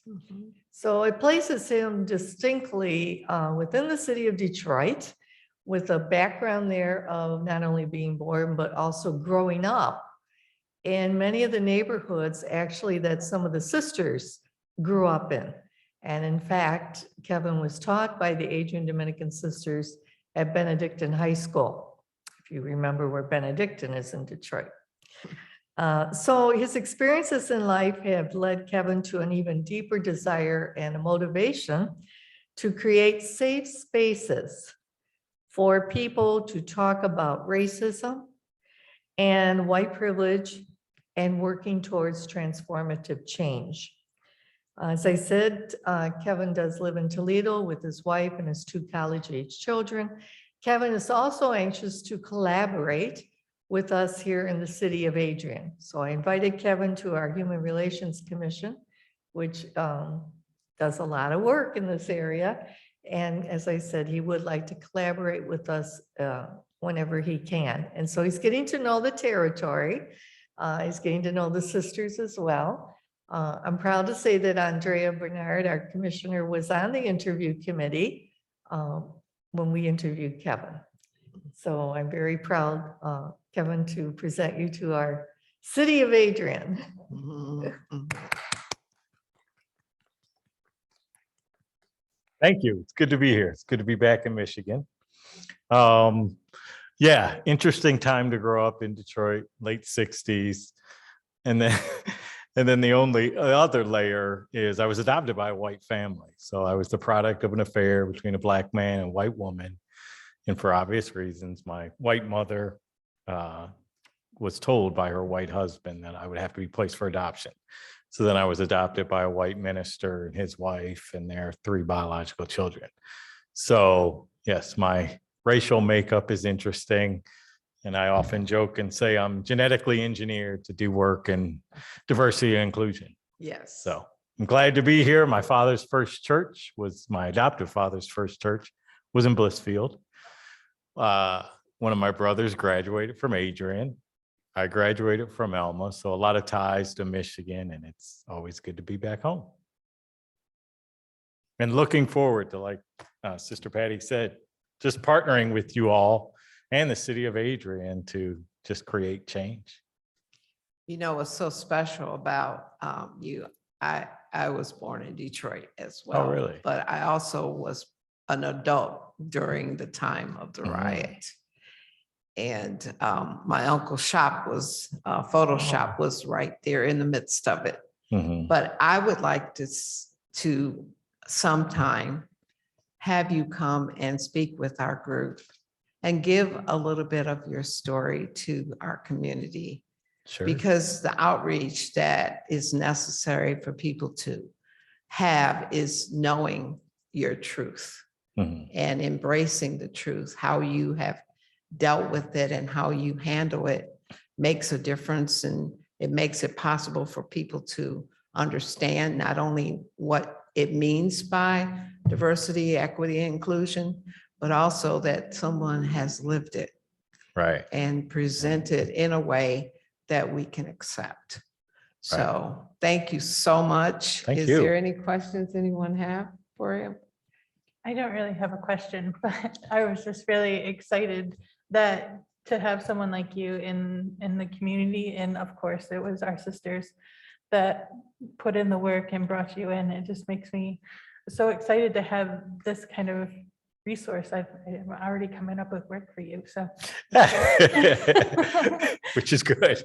No, yeah, and it's been humbling to look through the binders and binders of work that the sisters have done, starting in the 60s, quite honestly. So that is so humbling to see all the work that was put in to bring me here, definitely. Destin. Right, exactly. Absolutely. Right. And I'm right. from Blissfield, so we have things to. Oh, yeah. So you got a lot of connections here. Exactly, Hey. exactly. Well, we'd like to say thank you again to you for being here and coming and being a part of our Human Relations Commission meeting tonight. We thank Sister Pat, Commissioner Harvette, for bringing you, and also the wonderful words that she has to say. We had a lot of conversations after our interview, and I tell you, we had to keep a lid on it. Yeah. We really did. So we thank you so much for all that you have done, and look forward to what God is going to open up and allow you to do in our community to make it better, even if we just get knowledge. Right. If we don't change a little bit, maybe, hopefully, Yeah. as we work hard together. All right, great. I look forward to the partnership. Thank you. Mhm. Thank Thank you. you. All right, I have comments. So I have no details to give you, but I have exciting news to share with no details. Do you like this? So today, I just found this out, so it's perfect timing with the meeting tonight. I was not even aware, I am doing end of the year home visits with my preschool children, because it's the state mandate that we do this. And I'm at the home of one of them today, and he mentions to me that he would like me to be at this, to come see his facility there. He is, along with some other people, going to be starting a homeless family shelter here in Adrian, which we know is greatly needed. He's found some people to come alongside, already has a property. Like, this is very, very exciting. The reason, did not even know the backstory. I've talked to his father several times and didn't realize that he was actually, I knew he had sole custody of several of his children, but didn't realize that he was homeless at one point and nobody would take him in with his children, or, it needed to be the children and the mom, and he had sole custody. And so like he was living out of his car because what was he going to do? And, and I said, oh yes, we've talked about this many times on the Human Relations Commission and various other groups that I'm with, is that that's where the gap is here in Adrian. There is no homeless shelter for families. And so that is why he's so passionate about it and been working really hard. And so I really don't have details other than that, but I do know that it's going to be a location on the east side. I have a general, it's going to be like by Beecher and I think James Street. I know where it's at. It's going to be in an old church that's over there. They got that property and I can't think of the name of it, but I do believe it's James. I knew exactly what he was talking about when he told me the property, but so this is exciting news. I just don't have anything besides that. Sorry. He actually gave me an invite and it's sitting in my car and I forgot to bring it in. So I can't give you anything more than that, but just great news, and really wanted to share that. And I know that's something we've all talked about here on Human Relations Commission, that we really need a family shelter. So this is very exciting. The other thing I want to say is just really to spread the word that we need commissioners for the Human Relations Commission. Get them to put in an application on the city website. Obviously, they have to live within the city limits, but we really would like to see some people serving that are really passionate and and want to serve the community and want to give and make a difference. And we really, it's just better if there's 9 commissioners, if we're full. It just really is. It's it's better to have more opinions, more thoughts, more ideas, more of all of that. We're better together when there's more of us, really, honestly, and we have more backgrounds to bring to the table and whatever it might be. So I just want to really encourage you to try to reach out to people that you think might be willing to do that, and really try to get more people to join. Now that we have some holes to fill, because I'd really like to see us be back to a full commission of 9. And once again, I already mentioned it in the pre-meeting, but Autism Grace of Lenawee is having their 2nd annual walk Saturday, June 25th from 10 a.m. to 2 p.m. behind the Lenawee Christian Family Center. It's just to bring awareness to autism, but also just to bring about that awareness of inclusivity and and just to, I will tell you that even the reason I was asked to be on this board is I am the mother of an autistic child that's an adult child. But even now, still getting comments when out at restaurants or something, or, oh, should he be drinking that? Should he be doing that? He's 25, he can talk. Like he's, but it's still that perception and that, most of the people on this board are dealing with that with children, but now I'm bringing the adult child perspective as well. But, they're just really passionate as a whole. This group was formed just to have, they have support groups once a month for these families. Outings, sorry. They have support groups more than that, but they have outings once a month to give them something where they can feel safe and not judged. And, they just are really trying to be a really great resource, and they're teaming up with some of the places like Ivy Rehab and places like that. And just really trying to be a great resource for our community as a whole. And so just wanted to share a little bit about what they're doing. And it's very exciting. And my son is actually serving on the board as well. So he's the first autistic person serving on the board, which is really great, and giving his thoughts and ideas on that as well. But, just it's something I went to last year, not really knowing anything about, but wanted to go out and support the walk. And it's just a great opportunity to see our community, loving on one another and living that out. Wonderful. Any other commissioner comments? Yes, I'll make a quick comment. So we had our second Friday, and I will make sure to thank our mayor for coming out to 837 Friday and our commissioner Cavazos Frank for coming out. Cavazos Frank was very popular at the event, but so it was great having both there. Of course, I think Cavazos Frank was representing herself and the mayor was representing the city, but we'll be happy to have more commissioners there and to set up an actual space for you all.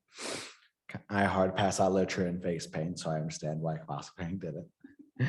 But so that was great. We'll be happy to have more of you there and give you some space. Our next one is June 10th. And of course, as mentioned earlier, there's the cook-off July 16th. There's still a little bit of time if you want to be one of the competitors. Get a contact me and I'll help you through the process. That's all for now.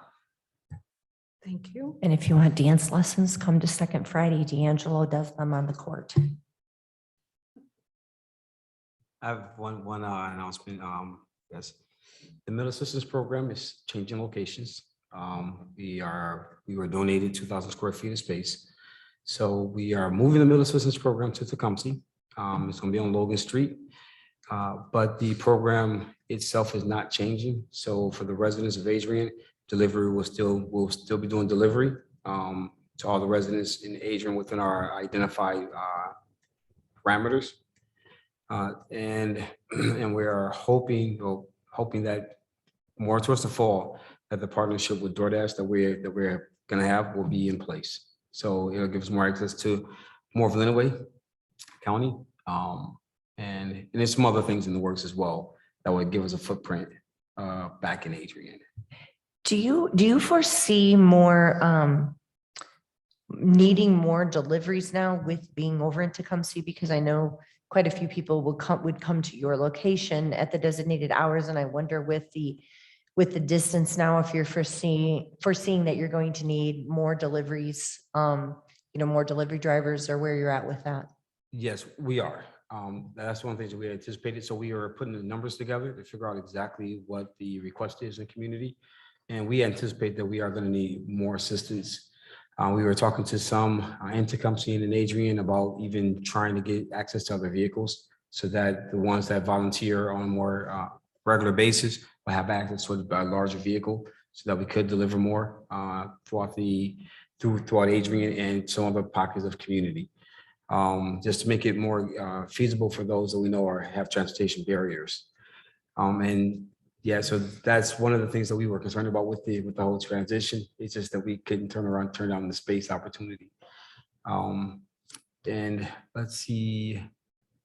Yeah, so that is a concern of ours. But we're hoping that when DoorDash is fully operational, that will help take care of some of those things. And with DoorDash, none of the clients of ours will be charged. It'll be a free service for them. It'll be a free service provided to our pantry as well, and the DoorDash drivers will still be paid. So it'll make the pantry more accessible. That's the hope. It's a pilot program, but that's the hope. Yeah, I just didn't know if there was like a thought on, like having somebody bring all the food to Adrian people and like having them set up under a tent during a certain amount of time, or, I wasn't really sure. But I do want to encourage if you have a vehicle and you would like to do it, it's a great opportunity. It's very eye-opening. It's very rewarding. It's, I don't know, I can't say enough about it. I love doing it. It's, but that is an issue. What exactly Commissioner Boone is talking about is an issue with room. So it's come to the point where I've taken on more. So I actually do have to go get my father's minivan because I don't have a big enough car just to fill the whole thing up to make those deliveries. So that is definitely a need I'm sure you are having. Yes. And we're hoping that we've got a couple of potential partnerships that will allow us to have a footprint, a physical location in Adrian as well as in Tecumseh. And we're waiting to see what that's going to look like in the future. But that's a really good idea about, well, for those that live within our delivery parameters, we're really hoping that people will really buy into that process, utilize the app and order through the app so that we can make those deliveries so that they won't have to come to Tecumseh. We're looking to expand our reach in Adrian to widen the borders, the territory that we've selected so that we can service more because we're not going to be that easily accessible for Adrian residents. So we're looking to some different ideas, but the transportation and things is something that we have to address. Well, I'd like to offer something to you unthought. Mm. And that is, if what the mayor was saying, if there's a location that people can actually come to and pick up for someone else if they would like to, for their families, because, you know, we also distribute food. And what we've done is we drove around and or had people meet us at the church. And because they can come in and go right back out, it may be an option for you to maybe have a day that you can do Christ Temple and come through and just park your vehicle there with the boxes because you're already pre-packed, right? And then offer that time and they can just drive through and pick it up and just take them through. So that can be an arm for you if that's something that you want to think about adding to it, maybe a Saturday or whatever day you do, that you also have it here for a certain amount of time. And I'm sure we will have maybe some workers that can do that. They may not be able to drive around because some people don't have vehicles, you know, but they're willing to work. And if you brought the product there, then they can people can say, this is a drop-off time, this is a pickup time. And you'd be surprised how many people will find somebody to come pick them up and bring them, you know, and take them.